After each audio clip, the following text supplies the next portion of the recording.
모든 상황을 통제하고 있다고 주장하기도 했습니다. 이번 주 강력한 공격을 예고한 미국 역시 이스라엘과 함께 이란의 주요 군사 목표물과 수도 테헤란에 대한 공습을 진행 중입니다.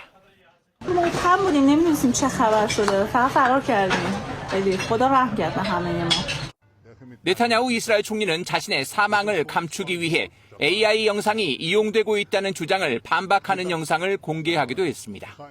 מה שאלת אותי? ראש הממשלה אומרים ברשת שאתה בכלל מת? אני מת על קפה, אתה יודע מה? אני מת על העם שלי. איך הם מתנהגים, פנטסטי. אתה רוצה לספור את מספר אצבעות? אתה יכול להראות לנו? פה. 이스라엘은 헤즈볼라를 겨냥한 레바논에 대한 포격과 공습도 이어갔습니다. KBS 뉴스 박석호입니다. 이란은 호르무즈 해협 봉쇄 이후 선별적으로 우호국의 유조선만 통과를 허가하고 있습니다. 특히 중국 위안화로 거래된 원유가 실린 유조선은 통행 허가를 받게 될 거란 외신 보도가 나왔습니다. 베이징 이승준 특파원의 보도입니다. 이란이 봉쇄한 호르무즈 해협을 인도 국적의 LPG선 2척이 최근 통과했습니다. 튀르키예 소속 유조선도 해협을 무사히 지나갔습니다. Bir tanesini İran makamlarıyla İran limanını kullandığı için ona müsaade alıp onu geçirebildik. İran tarafıyla 이란과 우호적 관계에 있는 인도와 튀르키예는 자국 선박 통행 허가를 이란 정부에 공식 요청했던 것으로 알려졌습니다. 이런 가운데 미국 CNBC는 전쟁이 시작된 지난달 28일부터 최소 1170만 배럴의 원유가 호르무즈 해협을 통해 수송됐는데 이 물량은 모두 이란의 우방국인 중국으로 향했다고 보도했습니다. 심지어 이란 정부가 중국 위안화로 거래된 원유만 해협을 통과할 수 있게 할 것이란 보도까지 나왔습니다. 이란도 선별적으로 통행을 허가하고 있음을 부인하지 않았습니다. It is open. It is only closed to the tankers and ships belong to our enemies, to those who are attacking us and their allies. Others are free to pass. 사정이 이렇다 보니 중국 선박인 척 위장하거나 국적이 드러날 수 있는 추적기를 끄고 해협을 통과하려는 선박들도 있는 걸로 알려졌습니다. 중국은 중동에 특사를 파견해 군사행동 중단과 협상을 촉구해왔습니다. 이란에 대한 막강한 영향력을 바탕으로 호르무즈 해협 통과도 보장받는 특혜를 누리고 있습니다. 베이징에서 KBS 뉴스 이승준입니다.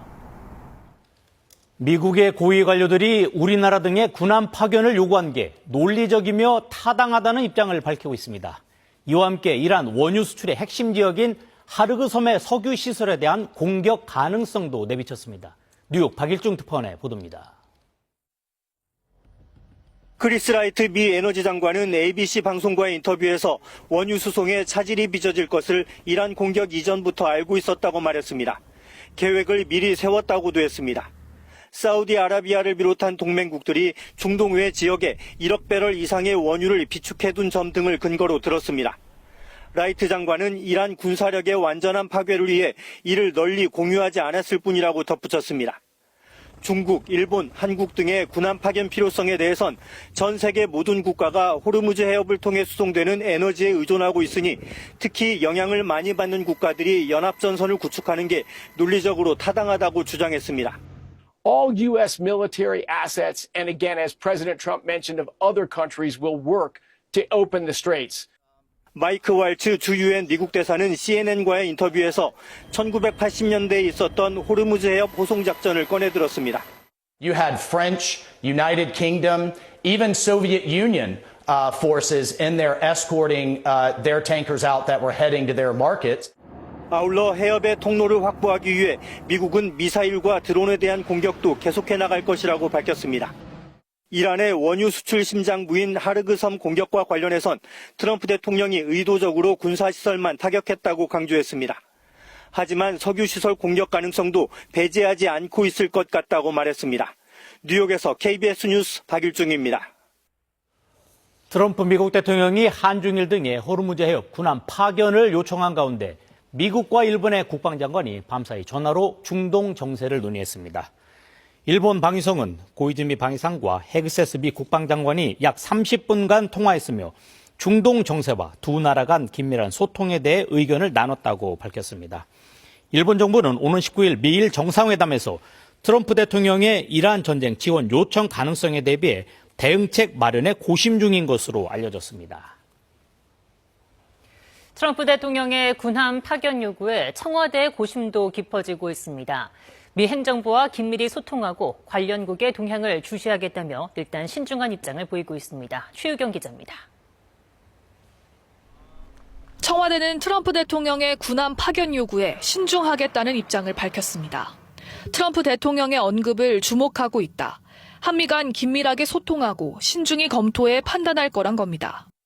국제 해상 교통로의 안전과 항행의 자유는 국제법 보호 대상이라며 호르무즈 해협의 조속한 정상화를 촉구했습니다. 아직은 정식 파병을 요청받은 단계가 아닌 만큼 성급하게 나설 일이 아니라는 기류입니다. 한국이 해상안전 합동작전에 참여할 경우 이란을 적으로 돌리는 것으로 여겨질 수 있다는 점도 우려되는 지점입니다. 다만 파견이 결정된다면 아덴만에서 활동하는 청해부대가 이동할 수 있다는 관측이 나옵니다. 앞서 정부는 트럼프 일기인 2020년 당시 미국과 이란 간 긴장이 고조되자 청해부대의 작전 구역을 호르무즈 해협까지 넓혀 상선 호위 임무를 수행한 바 있습니다. 다만 이번엔 독자 작전이 아닌 다국적군으로 활동하게 될 가능성이 크고 작전 위험도도 높다는 게 정부의 판단입니다. 파견 결정 시 국회 비준 동의가 필요할 가능성이 있습니다. 트럼프 대통령의 SNS에 우리와 같이 언급된 국가들 역시 즉답하지 않고 있습니다. 일본은 문턱이 매우 높다, 신중히 판단해야 한다고 했고, 영국은 다양한 방안을 논의하고 있다. 프랑스는 방어적 임무만 수행한다고만 했습니다. 중국은 대답 대신 상호 적대 행위부터 중단하라고 촉구했습니다. KBS 뉴스 최혜경입니다. 중동 사태로 인한 에너지 수급 불확실성이 커지면서 당정이 원자력 발전 가동률을 80%대까지 높이는 등 대책을 논의했습니다. 추경안 제출도 서두르기로 했는데 국민의힘은 선거용 매표 행위라며 공방을 이어갔습니다. 김유대 기자입니다. 당정은 중동 사태 관련 위기관리 상황을 관심에서 주의로 이번 주 중 격상한다고 예고했습니다. 설비 용량의 80%로 정해져 있는 석탄 발전량 상한제를 오늘부터 해제하고 현재 60% 후반인 원전 가동률은 5월 중순까지 80%로 끌어올리겠다고 밝혔습니다. 비축량이 상대적으로 적은 LNG의 발전 비율을 낮춰 수급을 관리하겠다는 겁니다. 석탄하고 원전의 발전량을 좀 늘리면서 LNG 사용량을 좀 줄이는 방향으로 조정을. 원유 역시 국제에너지기구와 합의된 비축량인 2,246만 배럴을 향후 3개월간 단계적으로 방출할 계획입니다. 3월 말 정부안 제출을 목표로 추경 편성 작업도 서두르기로 했습니다. 추경안 제출 10일 내외 국회 처리가 민주당이 제시한 시간표인데 국민의힘은 선거용 돈풀기라며 벌써 비판에 나섰습니다. 거대한 예산을 편성해놓고 곧바로 추경부터 논의하는 것은 책임 있는 재정 운영이라고 볼 수 없습니다. 경제와 민생을 살리기 위한 정부의 노력을 여의도 문법으로 곡해하지 말고 적극 동참하기 바랍니다. 국민의힘은 트럼프 미국 대통령이 언급한 호르무즈 해협 군함 파견도 국회 동의가 필수라며 정부를 견제했습니다. 우리 장병들의 생명과 안전이 걸린 문제를 정부가 일방적으로 판단하거나 헌법상 절차를 무시하고 결정해서는 결코 안 됩니다. 민주당은 호르무즈 해협 파병 여부에 말을 아낀 채 청와대가 신중히 검토해 판단하리라 믿는다고만 밝혔습니다. KBS 뉴스 김유대입니다. 이란 사태로 국제유가가 배럴당 100달러를 넘어선 가운데 원달러 환율이 한때 1,500원을 돌파했습니다. 오늘 서울 외판시장에서 원달러 환율은 전 거래일보다 7원 30전 오른 1,501원으로 출발했으며 이후 다소 내려와 1,495원 안팎에서 거래되는 등 원화가 약세 압력을 받고 있습니다. 환율이 주간 거래에서 장중 1,500원을 넘은 것은 금융위기 당시인 2009년 3월 12일 이후 처음입니다. 3대 특검 이후 남은 의혹들을 수사하는 2차 종합특검이 관저 이전 특혜 의혹과 관련해 국민의힘 윤한홍 의원에 대한 압수수색에 나섰습니다. 특검팀은 김건희 여사가 윤 의원을 통해 대통령 관저 이전 등 국가 계약 사안에 부당하게 개입한 사실이 있는지 확인할 방침입니다. 보도에 김영훈 기자입니다. 권창영 종합특검팀이 오늘 오전부터 국민의힘 윤한홍 의원의 주거지와 국회 사무실에 대한 압수수색에 나섰습니다. 지난달 25일 특검팀이 출범한 지 19일 만에 첫 강제 수사입니다. 윤 의원에 대한 압수수색 영장에 적시된 혐의는 직권남용 권리행사 방해. 특검팀은 2022년 윤석열 대통령직 인수위가 관저를 서울 용산구 한남동으로 옮기는 과정에서 청와대 이전 태스크포스 팀장이었던 윤 의원이 관여했다고 의심하고 있습니다. 김건희가 대통령실 및 관저 이전 등 국가계약 관련 사항에 부당하게 관여해서 안보에 위험을 초래한 혐의가 있다라고 보여지는 사건 등에 대해서도 기록 검토를 거쳐 관련자 조사 등 실체를 규명할 계획에 있습니다. 특히 특검팀은 공사업체가 돌연 종합건설업 면허가 없는 21g으로 바뀐 배경에 김 여사의 영향력이 있었다고 보고 있습니다. 김 여사 측 지시를 받아 윤 의원이 업체를 변경하도록 손을 썼는지 여부가 우선 수사 대상입니다. 앞서 김건희 특검팀 역시 관저 이전 업무를 총괄했던 김호진 전 국토교통부 1차관과 대통령 비서실 행정관 출신 황모 씨를 직권남용 등 혐의로 구속 기소하면서 윤 의원 혐의를 포착했습니다. 그러나 윤 의원에 대해선 수사기관 부족 등을 이유로 사건을 경찰청 국가수사본부에 넘겼습니다. 이를 다시 종합특검이 맡게 됐습니다. 특검팀은 압수수색을 통해 확보한 자료를 분석한 후 윤 의원을 불러 관저 공사업체 선정 경위와 김 여사의 지시 내용 등을 확인할 방침입니다. KBS 뉴스 김영훈입니다. K-팝 데몬 헌터스가 미국 아카데미 시상식에서 장편 애니메이션상과 주제가상을 수상했습니다. 매기강 감독은 한국과 전 세계 한국인에게 이 상을 바친다고 말했습니다. 현경아 기자입니다. K-팝 데몬 헌터. K-팝 데몬 헌터스가 미국 아카데미 장편 애니메이션상과 주제가상을 잇따라 수상하며 이관왕에 올랐습니다. 캐데어는 미국 로스앤젤레스 할리우드 돌비극장에서 열린 제98회 아카데미 시상식에서 장편 애니메이션상에 이어 주제가상 수상작으로 호명됐습니다.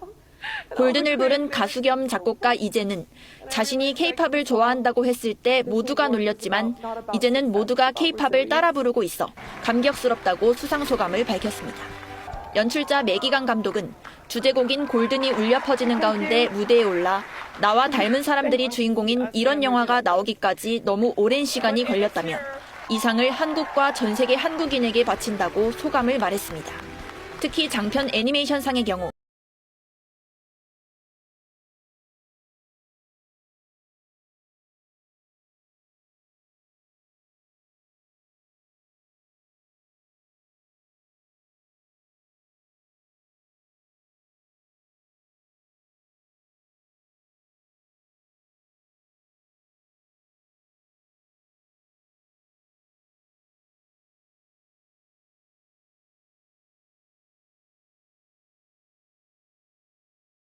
앞서 캐데어는 지난 1월 골든글로브 시상식에서 애니메이션상과 주제가상을, 지난달 그래미 시상식에선 K-팝 장르 최초로 시각매체용 최우수 노래상을 받아 아카데미 수상을 예고한 바 있습니다.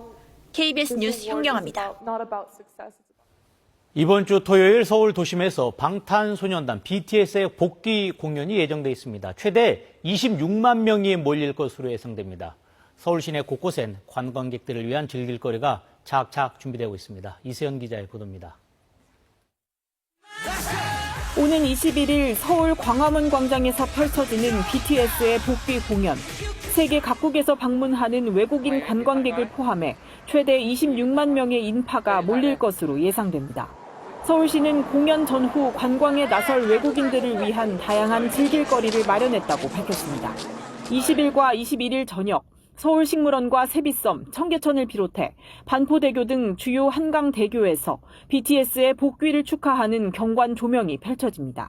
N서울타워와 롯데월드타워에서도 조명을 밝히는 등 서울 전역이 거대한 공연장이 된 듯한 분위기를 만들겠다는 계획입니다.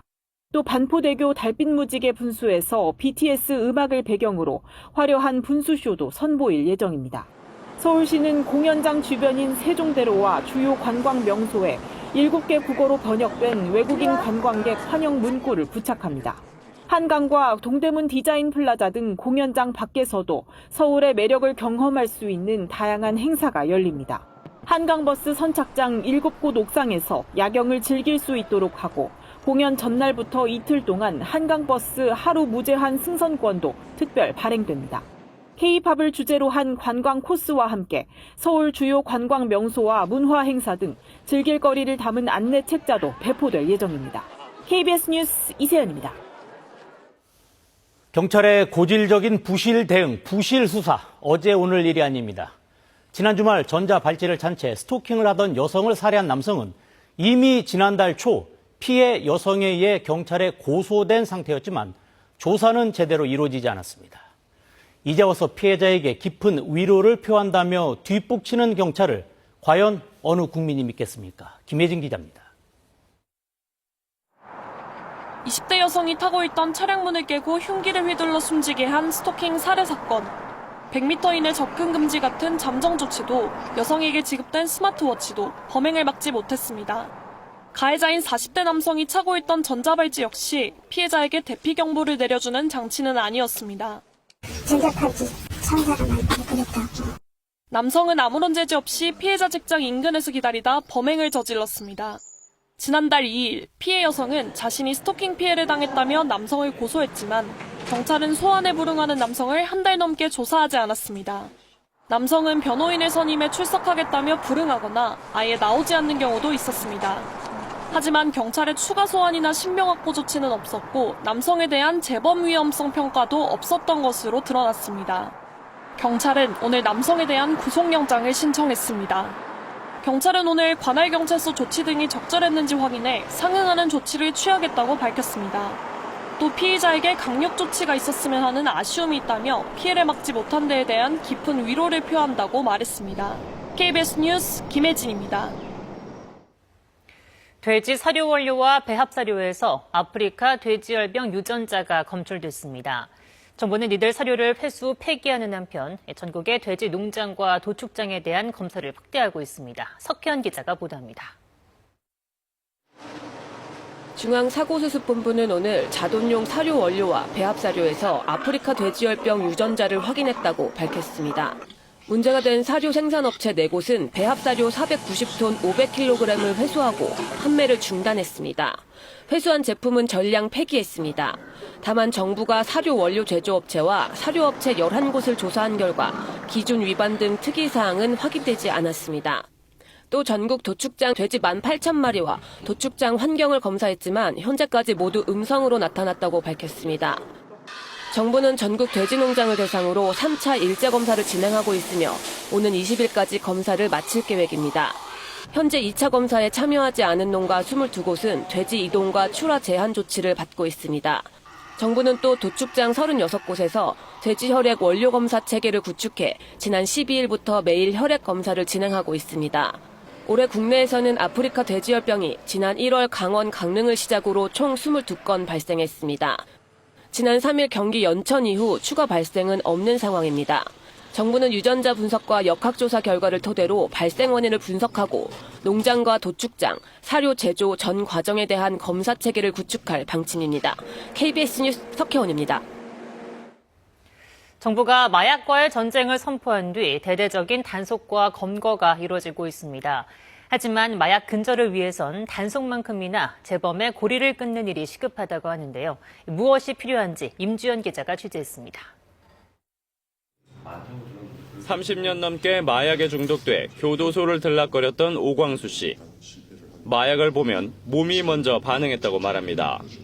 생각이 없으십니다. 그냥 바로 앞에 마약이 있으면 그냥 손이 먼저 나가는 걸 몇 번 저도 경험을 하다 보니까.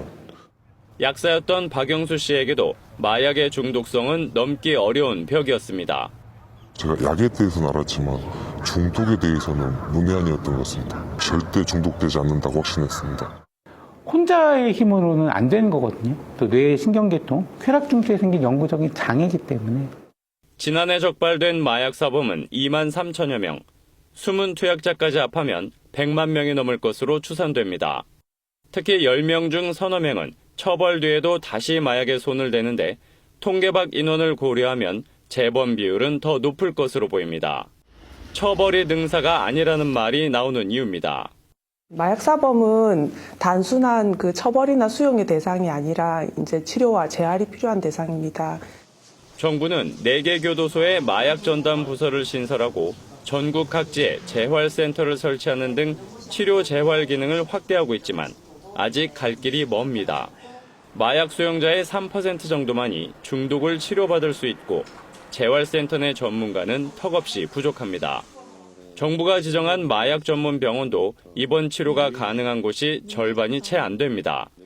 중독 회복의 또 다른 대안으로 꼽히는 거주형 치료 공동체는 전국에 4곳 정도에 그쳐 3,500곳이 넘는 미국이나 100곳 가까운 일본과는 비교도 안 됩니다. 전문가들은 치료의 연속성이 확보된 재활 시스템을 구축해야 재범을 막을 수 있다고 조언합니다. 가장 필요한 것은 치료 공동체나 재활센터와의 연계가 필요하다고 생각합니다. 여기서 잘 막아낼 수 있는 지금 딱 골든타임이라고 생각을 해요. KBS 뉴스 임지훈입니다. 정부가 내일부터 5월 30일까지 국내 양식장과 염전에서 일하는 노동자들의 안전 보건 환경에 대한 대대적인 첫 실태 조사에 나섭니다. 대상은 양식장 200곳과 염전 50곳 등 250개 사업장입니다. 해수부와 고용부 합동조사단은 업종별 작업 방식에 따른 유해, 위험 요인을 고려해 전기 소방장비 관리, 안전장비 착용, 보건관리 실태를 점검합니다. 정부는 조사 결과를 바탕으로 제도 개선 방안을 마련할 계획입니다. 한 주의 시작인 오늘, 날은 포근하지만 공기가 탁하겠습니다. 이 시각 서울은 초미세먼지 농도 나쁨 수준을 보이고 있고 안개와 먼지가 뒤엉켜 시야가 부였습니다. 현재 인천에는 초미세먼지 주의보가 발효 중이고 남해안과 제주를 제외한 대부분 지역 초미세먼지 농도 나쁨 수준을 보이고 있습니다. 오늘 중부와 전북, 경북 지역은 종일 공기가 탁하겠고 전남 지역은 낮부터 늦은 밤까지, 제주도는 늦은 밤에 먼지 농도가 높겠습니다. 호흡기 건강에 유의하셔야겠습니다. 이번 주는 일교차 큰 봄 날씨가 이어지겠습니다. 오늘 서울의 낮 기온이 13도, 내일은 15도까지 오르며 포근하겠지만 해가 지면 금세 쌀쌀해지겠습니다. 수요일에는 전국 곳곳에 봄비 소식이 있습니다. 서울과 인천, 강원 영동을 제외한 전국 대부분 지역에 비가 내리겠습니다. 지금까지 날씨 전해드렸습니다. 트럼프 미국 대통령이 호르무즈 해협 호위에 중국의 참여를 압박하며 2주가량 남은 미중 정상회담이 연기될 수 있다고 밝혔습니다. 또 앞서 한국 등 5개 나라에서 더 늘어난 7개 나라의 호르무즈 호위 참여를 요청했다고 말했습니다. 중동 사태로 에너지 수급 우려가 커지면서 정부가 오늘부터 석탄 발전량 80% 상한제를 해제하기로 했습니다. 원전 가동률도 현재 60% 후반대에서 80%대까지 끌어올리기로 했습니다. 2차 종합특검팀이 관저 이전 특혜 의혹과 관련해 윤한홍 국민의힘 의원 자택 등에 대한 압수수색에 나섰습니다. 김건희 여사가 윤 의원을 통해 국가 계약 사안에 부당하게 개입했는지를 확인할 방침입니다. K-팝 데몬 헌터스가 골든글로브와 그래미상에 이어 미국 아카데미 시상식에서 장편 애니메이션상과 주제가상을 수상했습니다. 한국의 매기강 감독은 이 상을 한국과 전 세계 한국인들에게 바친다고 수상 소감을 밝혔습니다. 트럼프 미국 대통령이 호르무즈 해협에 군함 파견을 요구한 국가가 애초 우리나라를 포함한 5개 나라에서 2개의 나라가 더 추가됐습니다. 트럼프 대통령은 중국이 호르무즈 해협에 군함을 파견하지 않으면 정상회담을 연기하겠다고 으름장을 놨습니다. 이화진 기자의 보도입니다. 트럼프 대통령이 호르무즈 해협에서 유조선 통과를 호위하고 이란 공격에 대비할 연합 구성에 대해 7개국의 참여를 요구했다고 밝혔습니다. 또한 긍정적 반응을 얻고 있다고 생각한다고도 했습니다. 이는 전날 한국과 중국, 일본, 영국, 프랑스 등 5개국보다 2곳이 더 늘어난 겁니다. 추가 참가국이 어딘지는 밝히진 않았습니다. It'd be interesting to see what country would help us with a very small endeavor, which is just keeping the strait open. 트럼프 미국 대통령은 2주 정도 남은 미중 정상회담도 꺼내들었습니다. 현지 시각 15일 진행한 파이낸셜 타임즈와의 전화 인터뷰에서 트럼프 대통령은 중국은 이 해협을 통해 석유의 90%를 얻으니 도와야 한다며 호르무즈 해협을 지나는 선박 호위 작전에 참여할 것을 촉구했습니다. 2주는 긴 시간이라면서 연기될 수 있다고도 했습니다.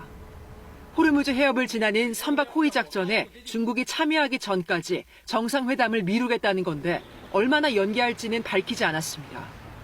이 발언은 미중 정상회담의 의제를 조율하기 위해 프랑스 파리에서 미중 고위급 협력이 시작된 직후 나왔습니다.